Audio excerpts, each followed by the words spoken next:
Hello बच्चों, कैसे हैं आप सब? आई होप सो आप सब अच्छे होंगे। एंड हम अपने 5 चैप्टर्स मैथमेटिक्स के कवर कर चुके हैं, जिसमें हमने 2 यूनिट्स कवर की। नंबर सिस्टम जो 6 मार्क्स की थी एंड एलजेब्रा जो 20 मार्क्स की थी।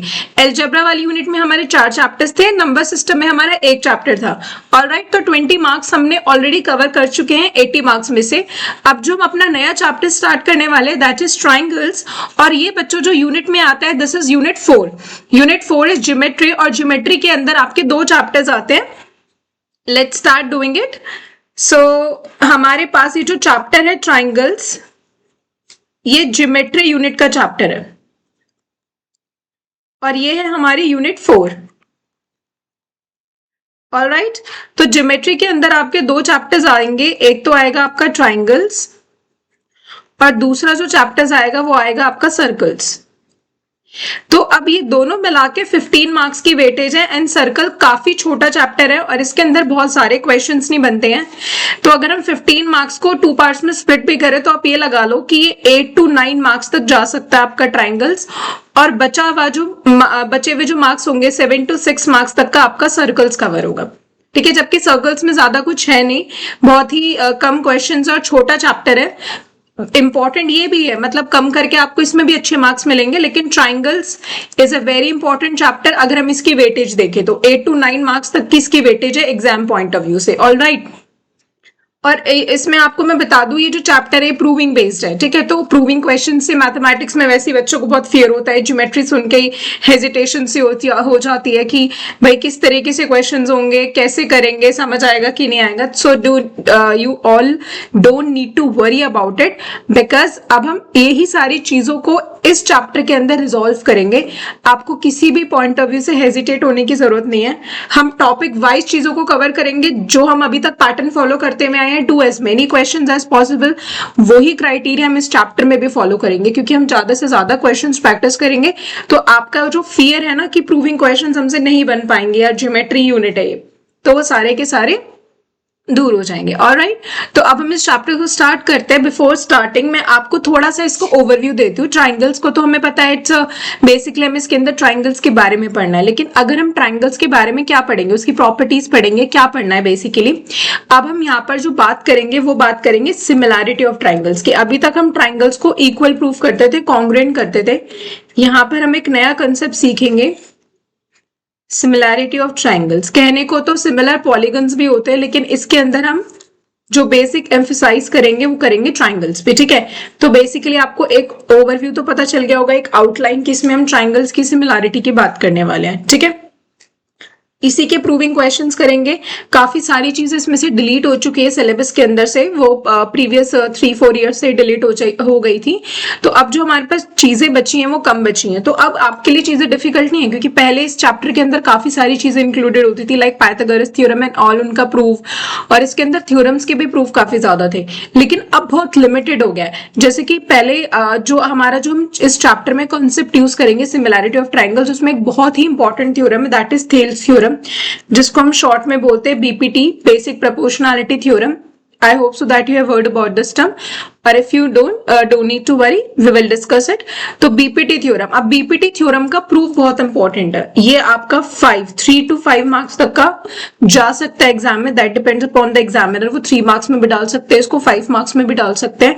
एंड ये जो बीपीटी थ्योरम है इसका कन्वर्स भी होता है, converse of BPT proof wise आपके सिलेबस से कट गया। क्वेश्चंस में हम उसको यूज करेंगे, लेकिन वो सिलेबस के अंदर नहीं है। तो आपके पास ले देके सिर्फ इसके अंदर एक ही थ्योरम है जो आपको अच्छे से सीखनी है, क्योंकि ये एग्जाम के पॉइंट ऑफ व्यू से बहुत इंपॉर्टेंट है। फ्रॉम द वेरी स्टार्टिंग मैंने आपको बताया, कहने के लिए क्रैश कोर्स है, लेकिन हम इसमें सारी चीजें कवर कर रहे हैं from very basic to the detail. Okay, each and every question, each and every concept, I'll try to deliver all of these things to you people. तो आपको किसी भी तरीके की हेजिटेशन या फिर दिक्कत ना आए क्वेश्चन सॉल्व करते टाइम। तो अगेन ये जो हमारे थ्योरम्स हैं या जो भी हमारी लर्निंग है, हमारे 2 मोटिव्स रहेंगे, लर्निंग एंड मार्क्स गेनिंग। तो दोनों पे हमें फोकस करना है। मैं सिर्फ आपको मार्क्स गेनिंग की तरफ एम्फसाइज नहीं करवाना चाहती हूँ। ऑलराइट, तो इसीलिए हम सीखेंगे भी और साथ में मार्क्स भी गेन करेंगे, यही हमारा मोटिव है इस कोर्स का। ऑलराइट, तो अब हम अपना स्टार्ट करते हैं। ये तो हो गया बेसिक बातें जो इस चैप्टर से रिलेटेड है, एग्जाम पॉइंट ऑफ व्यू से रिलेटेड है। Let's come to the chapter now. Alright, तो अपनी कॉपीज एंड पेन निकाल लीजिए और साथ साथ लिखिए, क्योंकि जितना आप मैथ्स को लिखोगे उतना ज्यादा आपको प्रैक्टिस होगा उसका। ठीक है, तो अब हम बात करते हैं सबसे पहले,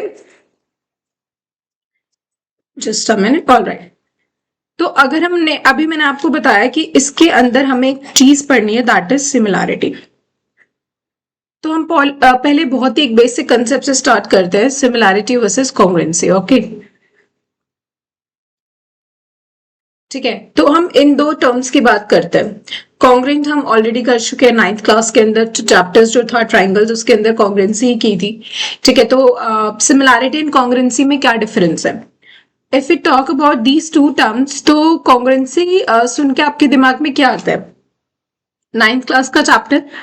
ऑलराइट, तो बेसिकली कॉन्ग्रुएंसी हमारा मतलब होता है इसका इक्वल करना। जब भी आपको दो पॉलीगन्स को इक्वल करना है, दैट मीन्स आप उसको कॉन्ग्रुएंट करना चाहते हो। और सिमिलैरिटी का मतलब क्या है कि एक्चुअली हमें वो दिख नहीं रहे हैं कि वो अनइक्वल है, लेकिन सेम है, फिगर्स दिखने में सेम है। सिमिलर मीन्स क्या होता है? जो चीजें सेम होती है, दिखने में सेम होती है लुक वाइज। अगर मैंने यहाँ पर एक स्क्वायर बनाया और इधर एक और स्क्वायर बना दिया, तो आप इसे कॉन्ग्रुएंट तो नहीं कह सकते, लेकिन आप सिमिलर कहोगे, बिकॉज ये दोनों ही स्क्वायर है। तो सिमिलैरिटी एक इस तरीके का कंसेप्ट होता है, जो पॉलीगन्स हमारे दिखने में सेम हमें लगता है उसको हम सिमिलर बोल देते हैं। We can't say a circle is similar to the square, we can't say, because दोनों फिगर्स अलग अलग है, दोनों की प्रॉपर्टीज अलग है, we can not see them. Okay, तो कॉन्ग्रुएंसी एंड सिमिलैरिटी काफी हद तक सेम है, ऑलराइट, बट इनके अंदर बहुत ही मेजर डिफरेंस है। कॉन्ग्रुएंट का मतलब होता है कंप्लीटली इक्वल, कि कोई भी एंड उसका ऐसा नहीं होना चाहिए कि वो अनइक्वल हो। लेकिन सिमिलैरिटी का मतलब होता है कि दो फिगर्स देखने में सेम है, ऑलराइट, लेकिन वो इक्वल हो भी सकती है, नहीं भी हो सकती है। ठीक है, तो अब हम अगर सिमिलैरिटी की बात करें, कॉन्ग्रुएंसी का तो हमें पता ही है, सिंबल होता है, this is the symbol of congruency. पर अगर हम सिमिलैरिटी की बात करें तो हम ये वाला सिंबल लगाते, इक्वल्स टू का साइन यहां से हम हटा देंगे। ऑलराइट, तो ये बेसिक एक डिस्कशन है सिमिलैरिटी और कॉन्ग्रुएंसी के अंदर। तो अगर हम पॉलीगन्स के रिस्पेक्ट में समझें तो इसका थोड़ा सा हम एक आइडिया लेते हैं। सपोज अभी मैंने एक स्क्वायर का एग्जाम्पल दिया, सपोज एक ये लाइन सेगमेंट है ए बी और ये लाइन सेगमेंट है पी क्यू। कैन आई से कि ये दोनों की दोनों लाइन सेगमेंट्स कॉन्ग्रुएंट है या इक्वल है? No no. आप डायरेक्टली बोल सकते हो कि भाई ए बी की जो लेंथ है वो ज्यादा है और पी क्यू की लेंथ कम है, तो वी कैन नॉट से कि जो ए बी है और जो पी क्यू है उन दोनों की लेंथ सेम है। तो जब लेंथ सेम नहीं है तो हम इनको इक्वल तो नहीं कह सकते, लेकिन ये सिमिलर है बिकॉज ये एक ही फैमिली से बिलोंग करती है। And what is that family? That is the line segment. ठीक है, तो हम बोल सकते हैं कि A B and P Q are similar line segments,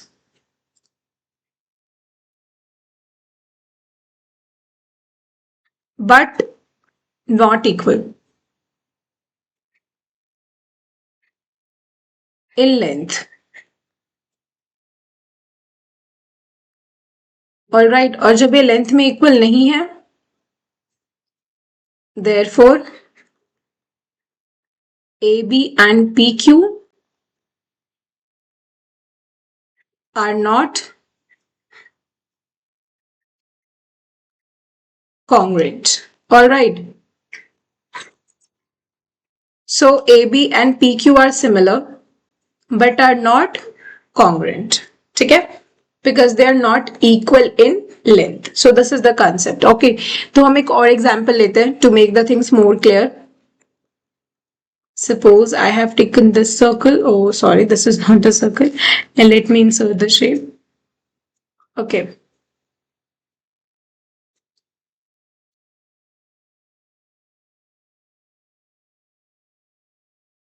These are the two circles, okay? And it's having radius r1 and it has radius r2. So obviously हमें देख के पता चल रहा है कि ये दूसरा वाला सर्कल बड़ा है तो इसका रेडियस ज्यादा होगा, और ये पहले वाला सर्कल छोटा है, इसका रेडियस छोटा होगा। तो what we can say that कि these two circles are similar but not equal because radii are not equal, उनके रेडियस इक्वल नहीं है। ऑल राइट, तो वी कैन नॉट से कि ये इक्वल है, ठीक है, नॉट इक्वल, ये सिमिलर है। ऑल राइट, तो इन द सेम वे जब हमने यहाँ पे स्क्वायर बनाया था, हम इनको इस स्क्वायर को हम क्या कह सकते हैं, सिमिलर है बट कॉन्ग्रुएंट नहीं है, बिकॉज इसकी साइड अगर सपोज 5 है तो इसकी तो 5 से कम ही होगी ना, सपोज हम 2 ले लेते हैं, ठीक है।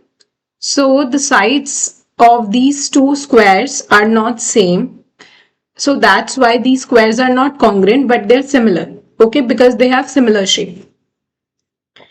तो अब बात यह है कि कौन से बेसिस पे हम अपने पॉलीगन्स को सिमिलर बोलेंगे, बिकॉज हम मैथमेटिक्स को अगर डील करें तो we do need some evidence, we do need some proof for it, so that's why अब हमें क्या चाहिए, कुछ प्रूफ चाहिए, कुछ एविडेंस चाहिए जिसके बेसिस पे हम ये कह सके कि भाई ये दो फिगर्स जो है ना ये सिमिलर है, ठीक है। तो उसके लिए हम अपने पॉलीगन्स का एक क्राइटेरिया लिखते हैं, शॉर्ट में लिखते हैं, पॉलीगन्स को हम सिमिलर कौन से बेसिस पे बोलते हैं।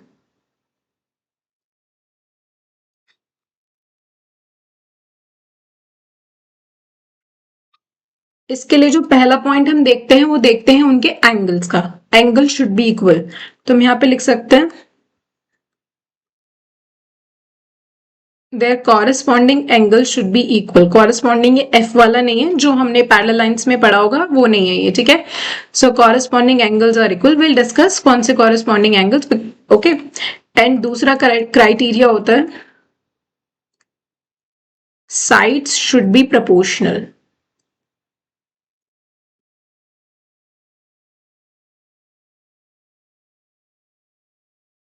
ऑलराइट, तो ये हमारे पास एक क्राइटेरिया होता है अपने पॉलीगन्स को सिमिलर कहने का, कॉरेस्पॉन्डिंग एंगल्स इक्वल होनी चाहिए, साइड्स प्रोपोर्शनल होनी चाहिए। ऑलराइट, तो ये हमारे पास एक क्राइटेरिया बन गया। Now, if this is a criteria and we know that this is for every polygon, not only for triangles, triangle is a polygon. अगर हम बात करें polygon की, so let me define it for you that polygon हमारे पास एक figure होती है, एक shape होती है जिसकी कुछ sides होती है, it's a closed figure first of all. It should be closed and should made up with line segments. Should made up with line segments. तो उस चीज को हम क्या बोलते हैं, पॉलीगन बोलते हैं। ऑलराइट, तो ये तो हमारा जनरल टॉक हो गया पॉलीगन्स पे, ठीक है, कि हम सिमिलर कहें किस बेसिस पे रहे। अब हमारा जो चैप्टर है, हमारा चैप्टर है ट्राइंगल्स। तो अगर हम ट्राइंगल्स के पॉइंट ऑफ व्यू से समझें तो हम ट्राइंगल्स के लिए क्या क्राइटेरिया बनाएंगे, लेट्स सी, ठीक है। So now we are going to talk about triangles, और ट्राइंगल्स का भी कौन सा कंसेप्ट की हम बात करने जा रहे हैं, similarity. So if we are going to talk about similarity of triangles, now we have two triangles. This is triangle 1 and this is triangle 2. All right. So we know that these two triangles are not equal. Suppose it's ABC and it is DEF. And I will give this angle as 60.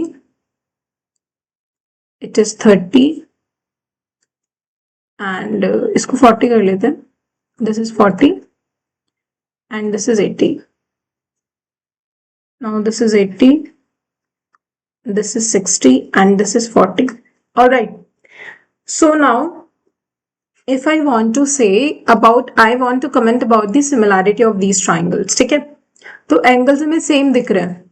अब हम अगर इस triangle का नाम दे, तो आप एक triangle का नाम बहुत रेंडमली दे सकते हो। आपने इस ट्राइंगल को नाम दे दिया ABC, लेकिन जब आप सिमिलैरिटी की बात कर रहे हो ना, तो आपको इस ट्राइंगल का नाम इसके हिसाब से ही देना है। That what I want to mean about corresponding angles, ठीक है। तो उससे ट्राइंगल्स का नाम देने से पहले हम इन दो ट्राइंगल्स को अंडरस्टैंड करते हैं व्हाट दे आर एक्चुअली। तो एंगल ए यहाँ पर किसके इक्वल है, if I am talking about angle A, तो एंगल यहाँ पर किसके इक्वल है, डी के इक्वल है। So we can write that कि angle A equals to angle D is 60। Alright, now if I want to talk about the second angle, that is 40 and यहाँ पर 40 है F, तो angle B is equals to angle F and I'll write each 40 degree. Now I am talking about the third angle. and let me change. Okay, so this is 80 and this is 80. So this is angle C and this is angle E, and it is each 80. So this is I mean by corresponding angles. Now angle A corresponds to angle D because यहाँ पर angle A angle D के equal है, ठीक है. So this I mean to say about corresponding angles कि दो triangles में कौन से एंगल आपस में इक्वल है, that are corresponding, ठीक है, एक साथ साथ. तो अगर मैं इस ट्राइंगल का नाम दूं ABC, no doubt these triangles are similar because इनके एंगल्स इक्वल है, ठीक है. एंड मैंने अभी आपको यहाँ पर एक बेसिक कंसेप्ट दिया था कि पॉलीगन्स को हम सिमिलर बोलते हैं उनके कॉरेस्पॉन्डिंग एंगल्स के बेसिस पे. ट्राइंगल में 3 एंगल्स होते हैं और तीनों के तीनों दूसरे वाले ट्राइंगल के इक्वल है, तो नो डाउट ये ट्राइंगल सिमिलर होंगे, ठीक है, बिकॉज हम सिमिलैरिटी की बात करें. Again I am not talking about congruency. Okay, बस वो स्टार्टिंग में डिफाइन किया था एक डिफरेंस देने के लिए. हम इस पूरे चैप्टर में सिमिलैरिटी की ही बात करेंगे, तो don't be confuse about that.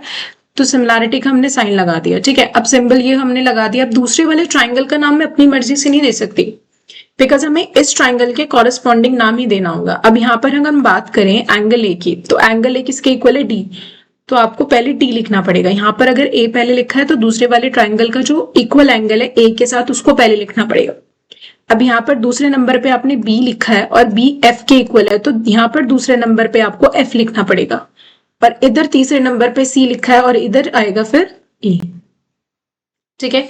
You can't say this E D F और like D E F, so this should be the name of the triangle, ठीक है. Now we can say that these two triangles are similar. अगर आपने suppose ये बोला कि triangle A B C similar है triangle D E F के, तो आपका कहने का मतलब है कि एंगल ए डी के इक्वल है, एंगल बी ई के इक्वल है, एंगल सी एफ के इक्वल है. नाउ अगर हम इनकी बात करें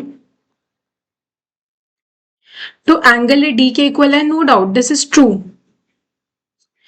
एंगल बी ई के इक्वल है, no this is 40, this is 80, तो दिस इज फॉल्स. एंड यहाँ पर एंगल सी 80 है, यहाँ पर एंगल एफ 40 है, again this is false. So this is not going to be true. That's why हमें ट्राइंगल का नाम बहुत सोच समझ के लिखना है. अगर हम इधर देखें ए डी के इक्वल है, ट्रू. बी एफ के इक्वल है, ट्रू. सी ई के इक्वल है, ट्रू. ऑलराइट, तो इसी हिसाब से हमें अपने ट्राइंगल्स को नाम देना होता है. आई होप सो दैट आपको थोड़ा बहुत क्लियर होगा कि ट्राइंगल्स को हम सिमिलर कर किस तरीके से रहे और नेमिंग किस तरीके से करें, ठीक है. ये हमने एंगल्स के बेसिस पे किया. अगर हम बात करें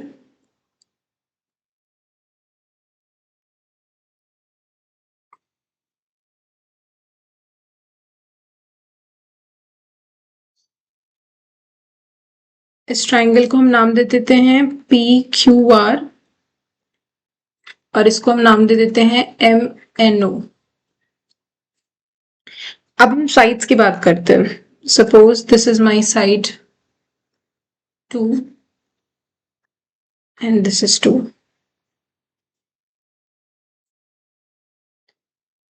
okay, this is 4 and this is 6.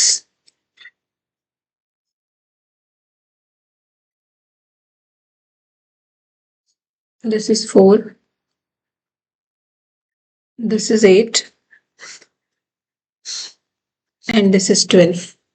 All right.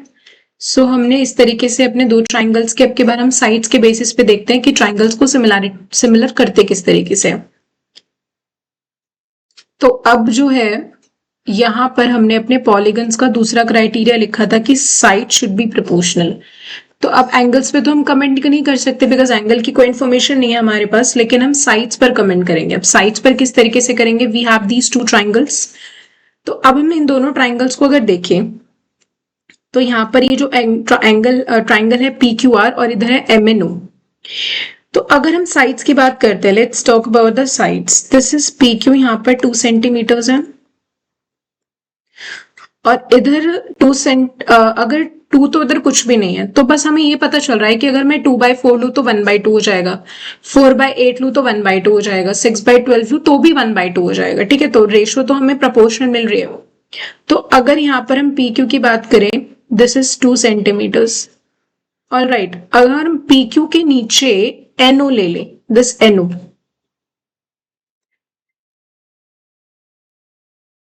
तो हमें रेशो कितनी मिलेगी? 1/2। ऑल राइट, तो हमने इसके साथ इसको पेयरअप कर लिया। अब हम इस ट्राइंगल में बात करते हैं क्यू आर की, और इधर हम बात करते हैं एम एन की। ठीक है, ऑल राइट। क्यू आर इधर है 4, ये हमारा पी क्यू क्यू आर, और ये हमने लिखा था N O, this should be O N N M. ये आ गया हमारा 8, तो ये हो गया हाफ। ठीक है, हमने ये वाला पेयर ले लिया, 4 के साथ हमने 8 का ले लिया। अब इधर हम ले रहे हैं पी आर। ऑलराइट, तो अगर इधर हम पी आर ले रहे हैं तो इधर हम कौन सा लेंगे? O M. यहाँ पी आर है 6 और यहाँ ओ एम है 12, तो ये भी कितना आ जाएगा? 1/2। तो नो डाउट साइड्स प्रोपोर्शनल है। साइड्स प्रोपोर्शनल मतलब साइड्स की रेशो सेम आनी चाहिए। यहाँ पर साइड्स की रेशो हमें सेम मिल गई, तो triangles are going to be similar. अब मेन काम आता है ट्राइंगल्स का नाम लिखने का। अगर इसको हम रैंडमली नाम दे देते हैं पी क्यू आर, तो इसको हम क्या नाम देना चाहिए? अब पी क्यू के नीचे हमने रेशो एनओ ली है, ठीक है, तो सपोज हम इधर ले लेते हैं पी क्यू के साथ एनओ, क्योंकि हमने पी क्यू के नीचे एनओ लिखा है।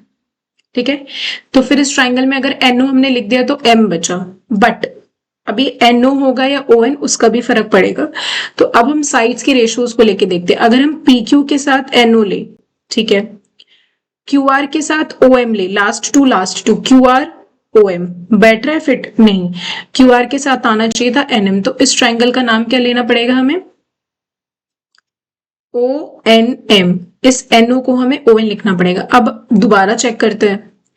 अगर हमने पी क्यू लिया तो इधर ओ एन होगा, ठीक है, अगर क्यू आर लिया तो एन एम होगा, ठीक है, अगर फर्स्ट और थर्ड एन पी आर और इधर फर्स्ट और थर्ड ओ एम, ठीक है, तो this is the sequence of triangles that we have to take. यहाँ पे ये हमारा नाम होगा, ठीक है, triangle P Q are similar triangle O N M. All right, so this is how we have to make the triangle similar। और naming बहुत important, again I M emphasising on naming. अगर हम इधर क्राइटेरिया की बात करें तो यहाँ पर हमारे को तीनों ही साइड्स की रेशो मिली है, तो वी कैन से दैट कि यहाँ पर जो क्राइटेरिया यूज हुआ इनको सिमिलर करने के लिए वो यूज हुआ साइड साइड साइड। ठीक है, इससे ऊपर वाले क्वेश्चन के अंदर जो सिमिलैरिटी का कंसेप्ट यूज हुआ, क्राइटेरिया यूज हुआ, वो हुआ एंगल एंगल एंगल, क्योंकि तीनों ही एंगल्स हमें मिले। Let's have one more example now.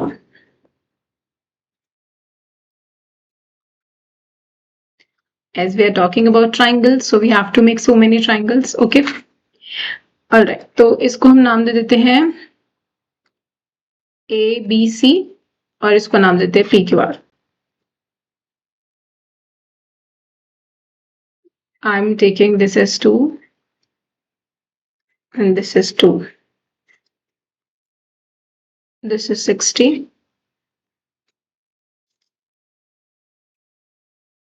इसको हम ले लेते हैं 4 and this is 4 and this is 8. Okay, now these two triangles we have and let's understand this case। हमें यही बताना है कि दो ट्राइंगल सिमिलर हैं कि नहीं है। तो अब बात आती है कि पहले दो केसेस तो हमें बहुत इजीली समझ में आ गए, क्योंकि इसके अंदर हमने तीनों साइड्स प्रोपोर्शनल किए, उससे ऊपर वाले में हमने तीनों एंगल्स की बात की। ठीक है, अब ये कौन सा मतलब क्राइटेरिया है या एग्जाम्पल है जिसके अंदर हमें साइड्स भी प्रॉपरली गिवन नहीं है, एंगल्स भी प्रॉपरली गिवन नहीं है। तो क्या हम इसको सिमिलर कर सकते हैं? ये दिमाग में क्वेश्चन आएगा। Yes we can. It's not so important कि आपको तीनों साइड्स का ही पेयर मिले या फिर तीनों एंगल्स का ही पेयर मिले। इट कैन ऑल्सो हैपन कि आपको दो साइड्स और एक एंगल या फिर दो एंगल एक साइड्स इसका पेयर मिले। ठीक है, तो दैट कुड ऑल्सो हैपन। तो अब हम लेते हैं यहाँ पर अगर हम ए बी और क्यू आर की बात करें तो 2/4 1/2 एंड 4/8 इज ऑल्सो 1/2। तो A B by Q R लेने में कोई प्रॉब्लम नहीं है। ए बी हमारा 2 है और क्यू आर हमारा 4 है, तो रेशो हमें मिल गई 1/2। एंड दूसरी रेशो इस ट्राइंगल में हम साइड ले लेते हैं बी सी और इसकी साइड ले लेते हैं हम पी आर। तो अगेन हमें 4/8 मिल गया 1/2. There is not again any kind of problem. Third side पे हम नहीं रेशियो ले सकते because it is not given to us, और हम इधर फाइंड भी नहीं कर सकते. अगर हम यहाँ पर एंगल की बात करें तो यहाँ पर एंगल बी एंगल आर के इक्वल है, दैट इज 60 डिग्री. तो अब बात आता है कि ट्राइंगल्स का नाम कैसे लिखना है. ट्राइंगल का नाम पहले वाले का अगर मैं ए बी सी ले रही हूं तो इस ट्राइंगल का नाम अगेन, अगर हमने ए बी के नीचे क्यू आर लिखा है तो आप इधर क्यू आर लिखोगे. तो अब ट्राइंगल पी क्यू आर में क्यू आर लिख दिया तो पी बचा. अब चेक करना है, ठीक है, क्योंकि साइड्स के केस में हमें चेक करना पड़ेगा. अब ए बी के साथ क्यू आर है, यस. बी सी के साथ आर पी है, B C R P, okay, ठीक है. A C and Q P we can not commented, ठीक है. अब एंगल की बात करते हैं. एंगल बी ये रहा और एंगल आर ये रहा. That means the sequence is correct. यहाँ पर हमने जो ट्राइंगल्स के नाम लिखे हैं ये क्या है, हमारे करेक्ट है. तो ये सिमिलर होंगे. अब बात आती है क्राइटेरिया की. ये ट्राइंगल्स के नाम तो हमने लिख दिए, अब ये सिमिलर किस बेसिस पर होंगे. नाउ अगर हम देखें तो यहाँ पर ये वाली साइड है इस साइड के प्रोपोर्शनल, ये वाली साइड है इस साइड के प्रोपोर्शनल, इनके बीच में ये वाला एंगल आ रहा है और इनके बीच में ये वाला एंगल आ रहा है. तो this is side angle side, कि दो साइड जो हमारी प्रोपोर्शनल है उनके बीच का एंगल. तो ये हमारा जो कंसेप्ट इधर यूज होगा वो कौन सा होगा, side angle side. Alright, so this is the case we have. So these are the cases basically, ठीक है. अब हम एक और एग्जाम्पल ले लेते हैं. डोंट वरी, आपको ये पूरा कंसेप्ट समझ में आएगा, पूरा का पूरा. I will try my best to explain you कि आपको कोई भी दिक्कत ना है फिर ट्राइंगल्स का नाम लिखने में, इसको समझने में. A B C E F G, this is 6, this is 12, or we can say that this is 18, okay, and this is 5 and this is 15, this is 30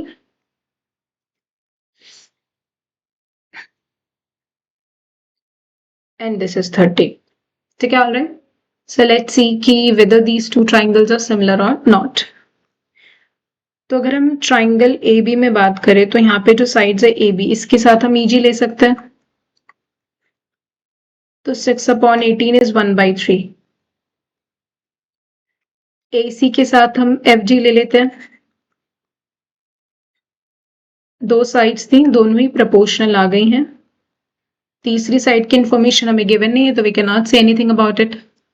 इस ट्राइंगल में एंगल ए 30 है और इसमें एंगल ई 30 है. तो आपके हिसाब से ये ऐसे होना चाहिए.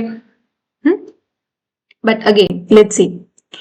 अब इस ट्राइंगल का नाम हम लिखते हैं ए बी सी, तो इस ट्राइंगल का नाम अकॉर्डिंगली हमें लिखना पड़ेगा, ठीक है. तो अब हमें पता है एंगल के रिस्पेक्ट से देखते हैं. अगर एंगल ए ई के इक्वल है तो यहाँ ई से ही स्टार्ट होना चाहिए. तो ये जो ए बी अपॉन ई जी है इसको हम ई जी ही लिखेंगे, जी ई नहीं लिखेंगे. सो दिस इज ई जी और इसमें बचा F. A B E G correct. A C E F not correct. A C के साथ हमारा एफ जी आ रहा है और यहां ए सी के साथ आ रहा है एफ ई. सो अगेन ये करेक्ट नहीं है. तो these triangles are not similar. Alright, because अगर हम यहाँ पर हमने एंगल के रिस्पेक्ट में देखा यहाँ पे, ठीक है. और अगर हम साइड के रिस्पेक्ट में देखते, सपोज हम मैं साइड्स के हिसाब से लिखूं तो आप यहाँ क्या लिखते, आप इसको जी ई एफ कर दो सपोज. तो ए बी जी ई के इक्वल है, ठीक है, प्रोपोर्शनल है. A C and G F, all right. And angle A should equals to angle E. Angle A G के इक्वल आ रहा है तो उस केस के हिसाब से भी सिमिलर नहीं है, because according to the given information angle A और ई इक्वल होना चाहिए. पर यहाँ पे ए और जी बैठ रहा है अगर हम एंगल्स के हिसाब से देखें तो, ठीक है. तो ये सिमिलर नहीं है. और अगर हम इसका फिगर भी देखें तो यहाँ पर ये दो साइड्स हैं जिनके बीच में एंगल ये आ रहा है और यहाँ पर ये दो साइड्स है, तो एंगल तो जी होना चाहिए था लेकिन ये एंगल ही दे रखा है. तो यहाँ पर S S S A S नहीं लग सकता, ठीक है. ये एस एस का बिल्कुल मतलब नहीं होता कि जब भी दो साइड्स और एक एंगल हो तो एस एस लग जाएगा. नो, SES में हमें देखना पड़ेगा कि दो साइड जो हम ले रहे हैं उसके बीच का एंगल हमें मिल रहा है कि नहीं मिल रहा है। अगर मिल रहा है तो बहुत अच्छी बात है, नहीं मिल रहा है तो that means these triangles are not going to be similar at all. Alright, so let's move towards the next. So these all are examples जिससे हमने क्या लर्न किया कि ट्राइंगल्स को हम सिमिलर किस बेसिस पे बोलते हैं, क्या क्राइटेरियाज होते हैं, किस तरीके से हमें ट्राइंगल्स को नेमिंग करनी है, क्या क्या चीजें हमें लेनी होती है। ऑलराइट, तो अगर हम, ये हो गया हमारे पास सिमिलैरिटी ऑफ ट्राइंगल्स का। Let's move ahead.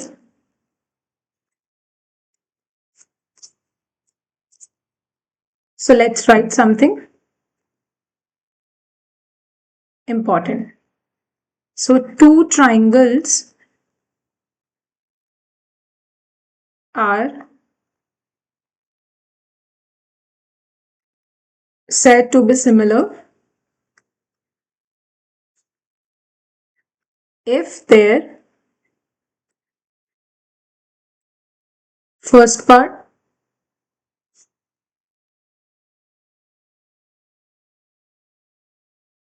corresponding angles are equal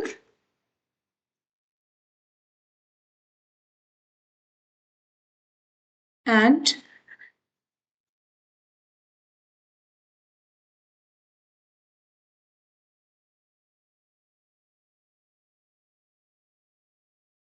corresponding sides are proportional.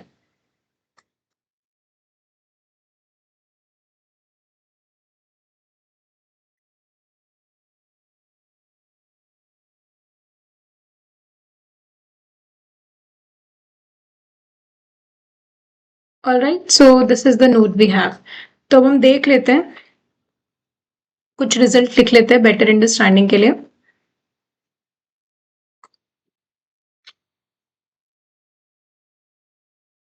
Name this A, B, C and this is D, E, F. So if I'm saying these two triangles are to be similar, that means what we could say, if triangle ABC is similar to triangle DEF, so we can say angle A equals to angle D, angle B equals to angle E, and angle C is equals to angle F. Alright, and अगर हम sides की बात करें, AB upon DE, BC upon EF, AC upon DF. ठीक है, so these are the results that we will draw when triangles are said to be similar. ये होता है हमारा एंगल्स का और ये होता है हमारा साइड्स का। ऑलराइट, ये एंगल ए एंगल डी के equal, angle B angle E के equal and angle C angle F के इक्वल। ऑलराइट, सो ये रिजल्ट हम निकालते हैं। जब आपको टू ट्राइंगल सिमिलर दे रखे हो तो आप ये इंफॉर्मेशन निकाल सकते हो। अगर हम नंबर वाइज काउंट करें तो फर्स्ट, सेकंड, थर्ड, फोर्थ, चार कंक्लूजन हम निकाल सकते हैं अगर हमारे ट्राइंगल सिमिलर है तो। तीनों एंगल्स इक्वल होंगे नो डाउट जब ट्राइंगल्स हमारे सिमिलर होते हैं, और साइड्स प्रोपोर्शनल होंगी। ऑलराइट, तो अगर हमें ट्राइंगल सिमिलर दे रखे हैं तो ये रिजल्ट हम निकालेंगे, और अगर ट्राइंगल्स को सिमिलर करना है तो इसका यूज करेंगे। जैसे अभी हमने ऊपर वाले एग्जांपल्स में ट्राइंगल्स को सिमिलर करना था तो हमने साइड्स एंड एंगल्स का ही रिलेशन आपस में चेक किया। ठीक है, alright, so this is all the basic. So let's have some question, let's have some fill in the blanks, not question answers, fill in the blanks. It's for your basic understanding. Alright, तो you should know about it because MCQ में आ सकता है। इसकी इस chapter की weightage अच्छी है, तो ये नहीं है कि वो बहुत अच्छे क्वेश्चंस पूछेंगे। एग्जाम में ज्यादातर यही होता है कि हम क्या करते हैं, हम अच्छे क्वेश्चंस को करके चले जाते हैं लेकिन बेसिक्स पे हम नजर नहीं मारते और बेसिक्स में हम कंफ्यूज हो जाते हैं। ठीक है, तो ये नहीं होता है कि एग्जाम हमेशा हमारा डिफिकल्टी आएगा। It could ask from the basic as well. Alright,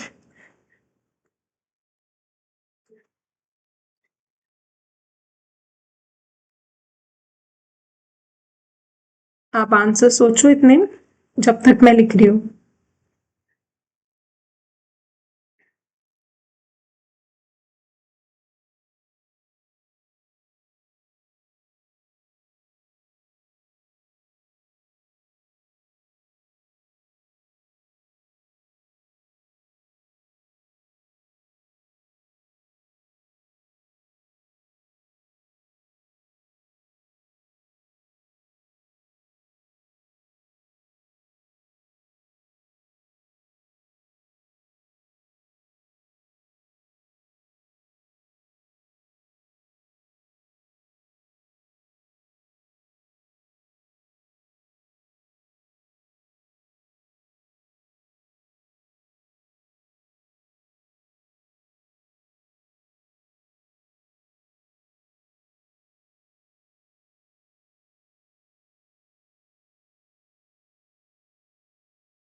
Oh, sorry, this is extra.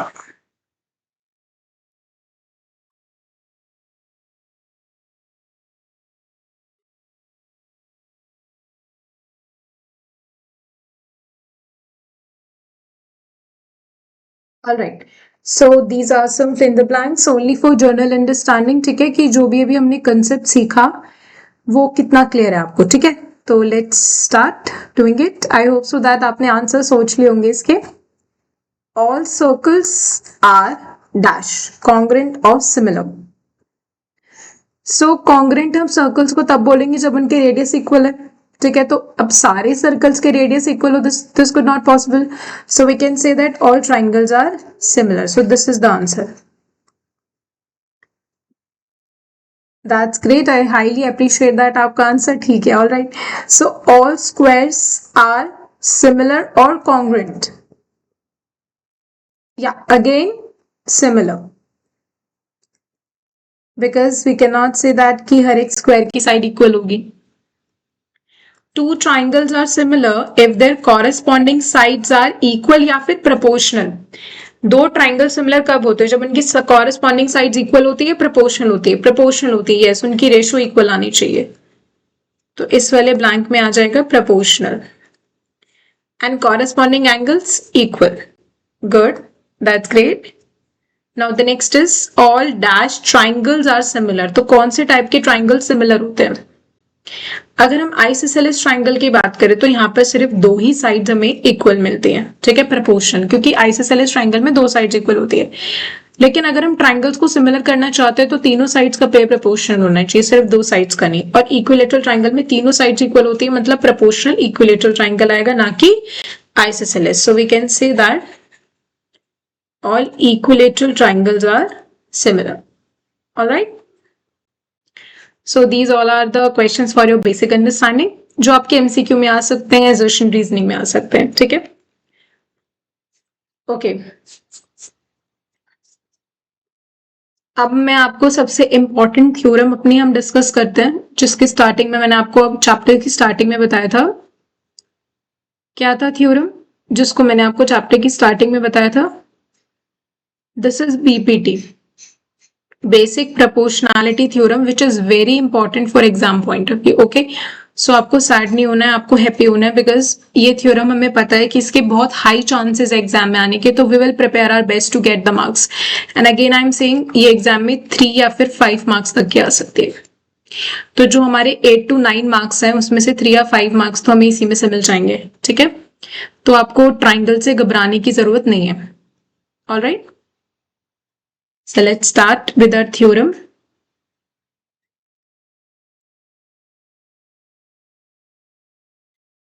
So this is known as basic proportionality theorem.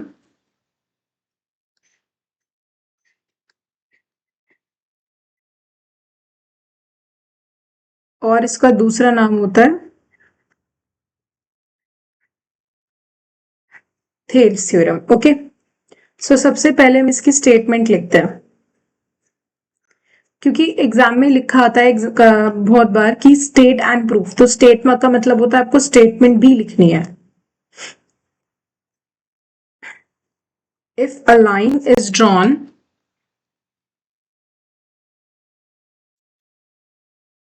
Parallel to the one side of a triangle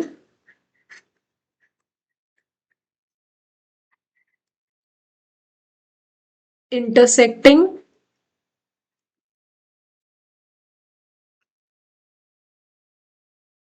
the other two sides,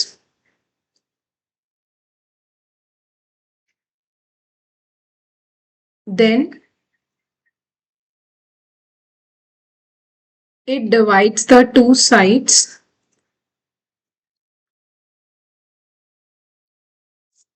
in the same ratio.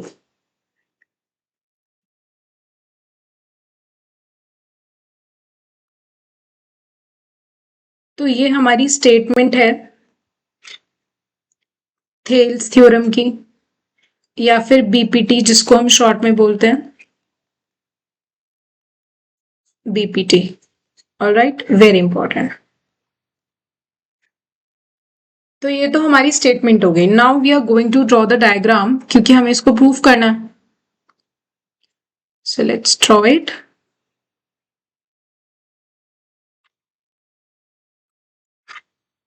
तो अब हम अपनी statement को समझते हैं और diagram उसके साथ ड्रॉ करते हैं। हमने ट्राइंगल को नाम दिया एबीसी। ट्राइंगल में 3 साइड्स होती है। If a line is drawn parallel to one side of the triangle, आपने किसी भी एक साइड के ट्राइंगल के किसी एक साइड के लाइन को ड्रॉ किया जो कि थर्ड साइड के पैरेलल है। सपोज मैंने बीसी ले लिया और इसके इसके पैरेलल हमने एक लाइन ड्रॉ कर दी और इसको मैंने नाम दे दिया डीई। ठीक है, तो a line is drawn parallel to one side of the triangle. DE is parallel only to BC और DE बाकी दो साइड्स को AB और DC को इंटरसेक्ट करिए, intersecting the other two sides. तो ये डिवाइड करेगी दो साइड्स को जिसको ये इंटरसेक्ट करिए सेम रेशो में। मतलब ये जिन दो लाइंस को इंटरसेक्ट करिए, it is going to divide these sides in the same ratio. So सबसे पहले हम इसमें अपना गिवन लिख लेते हैं। अगर हम गिवन की बात करें तो ट्राइंगल एबीसी है जिसमें डीई बीसी के पैरेलल आपको दिया हुआ है। ऑलराइट, अगर हम इसमें टू प्रूफ की बात करें अकॉर्डिंग टू द स्टेटमेंट, तो ये जो पैरेलल लाइन आई है ये हमारी दो साइड्स को इक्वल रेशियो में डिवाइड करेगी। That means AD upon DB should equals to AE upon EC. यही आना चाहिए आपका। Alright, and if you are talking about construction, because अभी फिगर ये बहुत खाली खाली दिख रही है, लेकिन लेट्स ड्रॉ। तो कंस्ट्रक्शन में हम डी को सी से ज्वाइन कर देंगे और बी को ई से ज्वाइन कर देंगे। Alright, so join D to C and B to E, और फिर हम परपेंडिकुलर ड्रॉ करेंगे ई से ए डी पे। इसको हम कुछ नाम दे देते हैं एफ। तो draw E F perpendicular A D and एक परपेंडिकुलर हम इस साइड पर बनाते हैं, इसको हमने नाम दे दिया ई एफ जी। ठीक है, and this is D G perpendicular to A E. Okay, alright, तो यहां तक कंस्ट्रक्शन गिवन टू प्रूव इसकी statement. Alright, this is clear too. Okay, तो अब हम करेंगे इसका प्रूफ जो मेन है। अब ये आया कैसे, ये जो रिजल्ट हमें चाहिए, ये प्रूफ हमें चाहिए ना, इसको हम प्रूफ कैसे करेंगे? तो उसके लिए हमें प्रूफ चाहिए, प्रूफ। ऑलराइट, तो let's start gaining some evidences to prove this. अब हम इसको स्टेप्स में तोड़ेंगे, इसके प्रूफ को एंड अंडरस्टैंड करेंगे इजिली। तो अभी ये जो ट्राइंगल आपको दिख रहा है ADE, if I am talking about कि आप एडीई का एरिया फाइंड आउट करो, तो आप कैसे करोगे? यू से अगर हमें एरिया निकालना है ट्राइंगल का, तो उसका फॉर्मूला हमारे पास बहुत सिंपल होता है, that is half base into height. Alright, this is the formula. तो अगर हम इसको ट्राइंगल एडीई के लिए इंप्लीमेंट करें और इस ट्राइंगल का एरिया निकालें, तो आप देखोगे भाई दो बेस है इसमें, तो दो परपेंडिकुलर है तो दो बेस है। अगर मैं डीजी वाला परपेंडिकुलर लूं तो आपको बेस लेना पड़ेगा एई वाला, this one, and call this equation 1।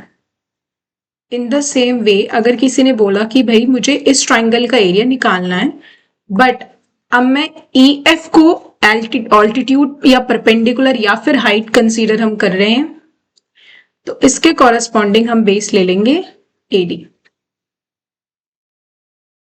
ये हो गई हमारी सेकेंड इक्वेशन। ऑलराइट, अब दोनों ही इक्वेशंस में आपने किसका एरिया निकाला है? ट्राइंगल एडी का ही निकाला है।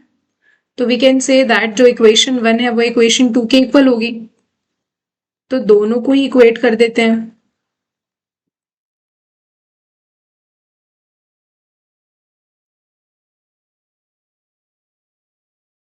हाफ से हाफ कैंसिल हो जाएगा। ऑलराइट, एंड यहां से हमें मिल जाएगा this is AD upon AE, इधर आपके पास बचा DG और ये EF इसके नीचे आ गया। हमने इसको बोल दिया third equation and will put this in the box. ठीक है, ओके। अब हमने इसका एरिया निकाल लिया। अब ये जो नीचे ट्राइंगल बन रहा है BDE, दिस वन, ये वाला जो ट्राइंगल है हमारा, अब मुझे इसका एरिया निकालना है BDE का। तो अगेन अगर मुझे हाफ बेस इंटू हाइट निकालना है,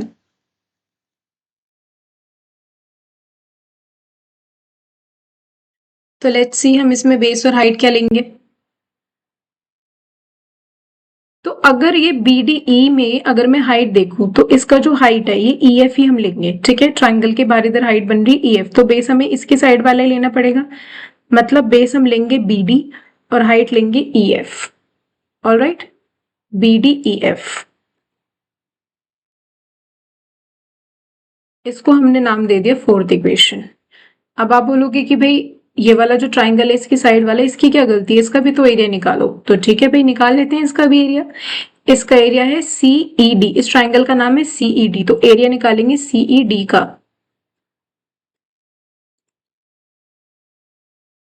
area of triangle CED, if we talk about its base, so this is CE, this one, and if we talk about its side, this is EF, this is E, CEEF.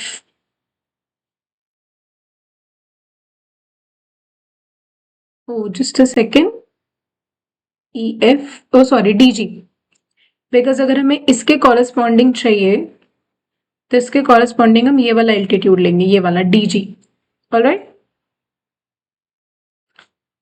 तो यहाँ पे आ जाएगा DG, ये हो गई हमारी fifth equation.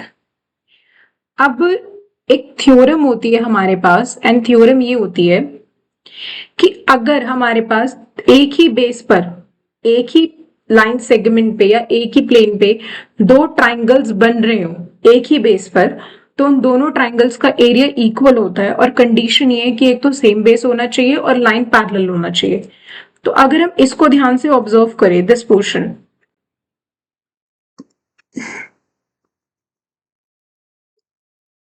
This one, तो यहाँ पे ये जो DE है ये सेम बेस है और इस पर ये दोनों नीचे वाले ट्राइंगल्स बन रहे हैं और ये दोनों सेम पैरेलल्स के बीच में, मतलब कि इन दोनों ट्राइंगल्स का जो एरिया है वो इक्वल आएगा। ऑलराइट, तो हम यहां पर हम लिखते हैं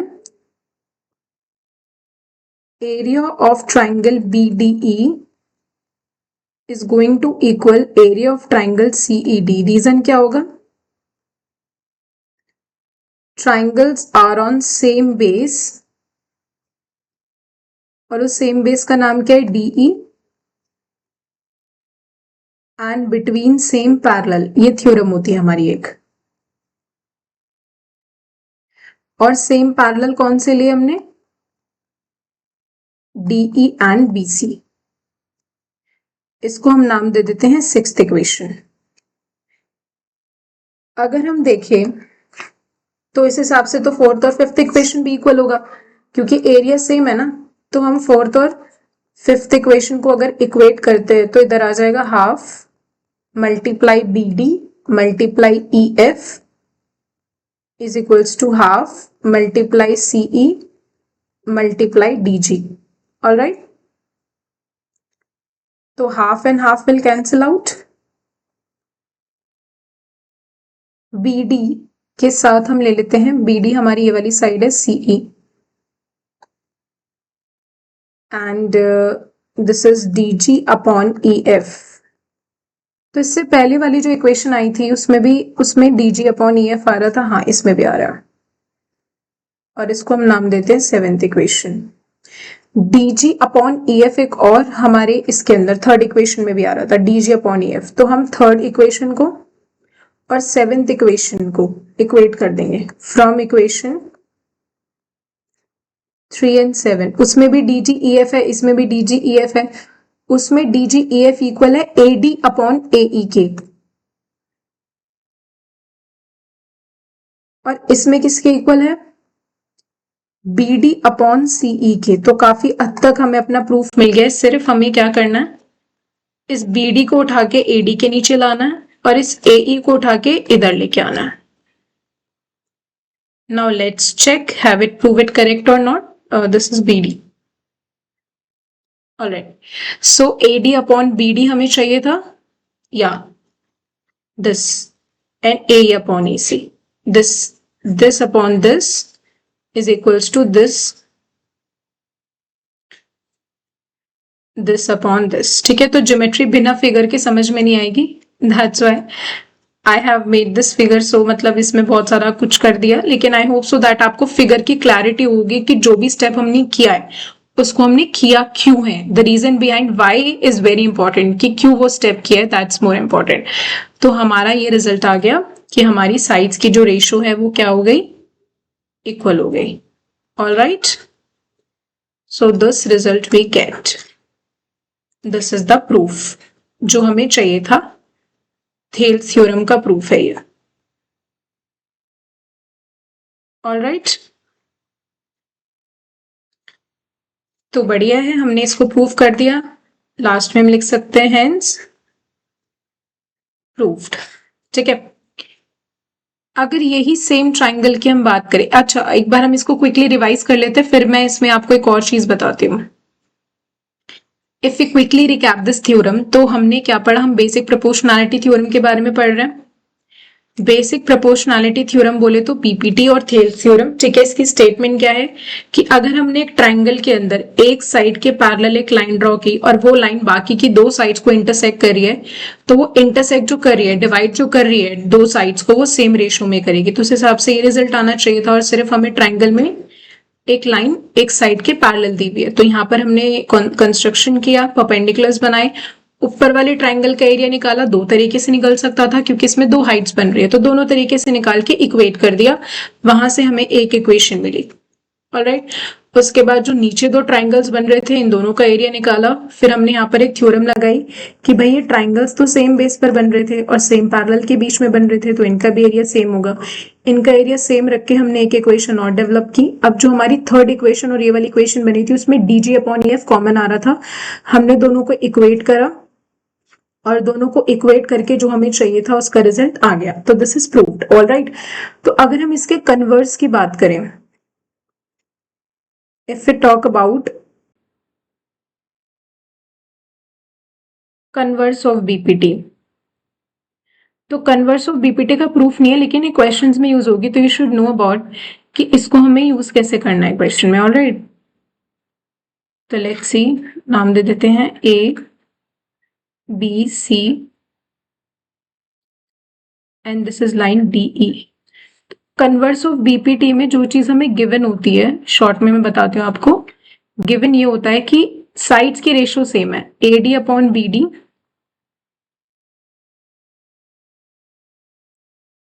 is equals to AE upon ECE.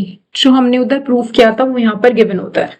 तो अगर ये साइड्स की रेशियो इक्वल है, दैट मीन्स ये वाली जो लाइन है ये इसके पैरेलल होगी.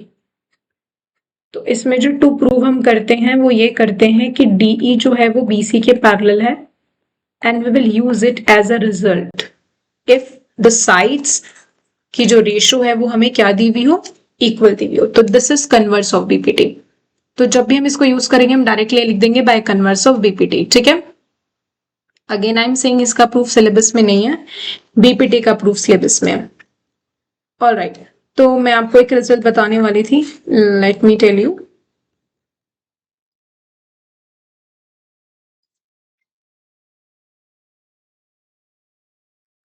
ABC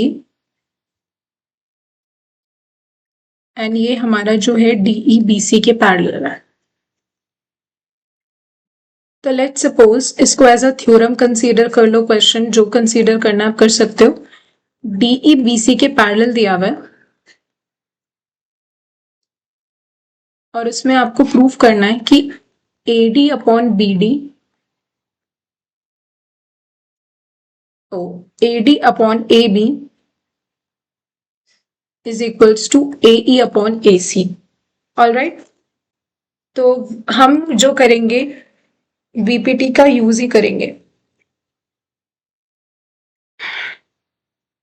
this upon whole side and this part upon whole side, ये हमें चाहिए रिजल्ट में, और ये हमें पैरेलल दिया हुआ।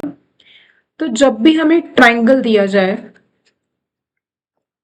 और उसके अंदर एक चीज थर्ड साइड के पैरेलल है, तो इससे हम एक रिजल्ट तो निकाल ही सकते हैं। और अभी हमने निकाला है कि साइड्स की रेशियो इक्वल होगी, तो A D upon B D A E upon C E के इक्वल होगा। और यहां पर हम लिख देते हैं using BPT, basic proportionality theorem. अब आप बोलोगे कि इसके नीचे हमें बीडी नहीं चाहिए, हमें तो होल साइड चाहिए। ठीक है, तो हम क्या करते हैं, इस तरीके के क्वेश्चंस के लिए हम इसको पहले करेंगे रेसिप्रोकल। तो रेसिप्रोकल हम दोनों साइड्स करना पड़ेगा, B D upon A D, और ये हो जाएगा सीई अपॉन ए। और नेक्स्ट स्टेप पे हम करते हैं adding 1 on both sides.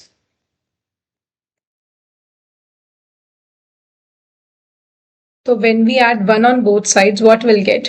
BD upon AD plus 1, CE upon AE plus 1. So this is BD plus AD upon AD, LCM ले लिया, और इधर LCM लेंगे तो CE plus AE upon AE। अगर हम बात करें BD plus AD, this BD plus AD क्या बनेगा, AB। तो यहां पे लिख लेते हैं AB अपॉन AD, और इधर आ रहा है CE प्लस AE, तो इधर देख लेते हैं CE प्लस AE को जोड़ के क्या बनेगा, AC पूरी साइड ये वाली,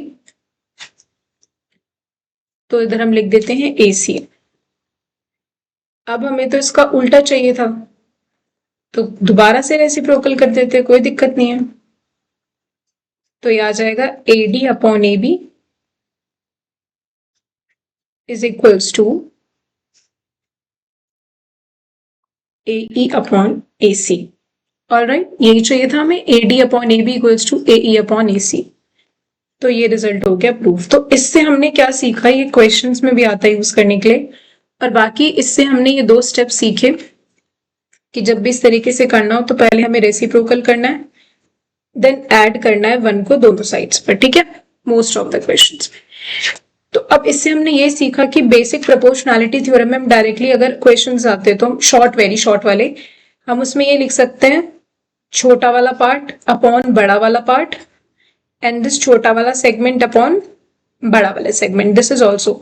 और हम इसको ये क्वेश्चन ऐसे भी आ सकता था, B D upon A B is equals to CE upon A C. ठीक है, अब की बार हमें बीडी चाहिए था, एंड बीडी नीचे ही है, जो हमें ऊपर चाहिए होता है वो अगर नीचे होता है तो रेसिप्रोकल करने की नीड नहीं है, हम डायरेक्टली ऐड करना स्टार्ट करते हैं। एडिंग 1 ऑन बोथ साइड्स वाले स्टेप से ही हम क्या करते हैं, स्टार्ट करते हैं। ठीक है, तो अगर आज हम अपना क्विकली देखें कौन कौन से पॉइंटर्स अगर हमने आज रिवाइज किए हैं, एक सीखे हैं, बेसिकली लर्न किए हैं। सबसे पहले हमने सीखा सिमिलैरिटी होता क्या है, व्हाट इज सिमिलैरिटी एक्चुअली। फिर हमने उसको ट्राइंगल्स के रिस्पेक्ट में सीखा। फिर हमने ट्राइंगल्स के डिफरेंट एस्पेक्ट्स देखे, डिफरेंट एस्पेक्ट्स ऑफ सिमिलैरिटी करना कैसे है। ठीक है, उसकी नेमिंग किस तरीके से करनी है ट्राइंगल्स की सिमिलर करते time. Then the most important basic proportionality theorem का प्रूफ देखा। आफ्टर देन हमने कन्वर्स सीखा बीपीटी का, कि होता क्या है कन्वर्स ऑफ बीपीटी। और फिर हमने एक बीपीटी का, वी कैन से दैट एक एप्लीकेशन पार्ट देखा, और वी कुड से एक सेकेंड तरीका देखा। ठीक है, जिसको हम लिख सकते हैं। तो we have covered all these pointers in this lecture. Okay, and ये बहुत इंपॉर्टेंट लेक्चर इसलिए ही है बिकॉज इस लेक्चर के अंदर आपका एक ट्राइंगल्स का बेस बनेगा, फाउंडेशन, ठीक है। क्योंकि मैंने आपको पहले ही बता दिया था स्टार्टिंग ऑफ द लेक्चर में कि ट्राइंगल से बहुत सारी चीजें डिलीट हो चुकी है, तो बहुत लिमिटेड ही बचा है। तो उस लिमिटेड को बहुत ही अच्छी तरीके से करना है, because we do not have so many options कि ये नहीं आया तो ये आ जाएगा, इस चैप्टर में से ये नहीं आया तो ये आ जाएगा।